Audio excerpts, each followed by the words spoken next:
ایک تو حرام جانور نہ پالیں، کتے نہ پالیں، بلی بھی کوئی پسندیدہ، جائز ہے پالنا، پسندیدہ کام نہیں ہے، جائز ہے۔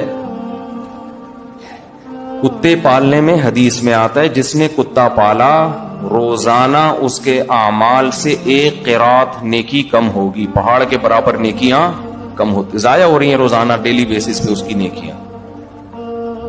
ہماری شریعت نے حرام جانوروں کے پالنے کو پروموٹ نہیں کیا، نہ حرام جانوروں کا بزنس کو پسند کیا گیا ہے۔ حلال حرام کی بحث میں نہیں جا رہا، پسند نہیں کیا گیا ہے۔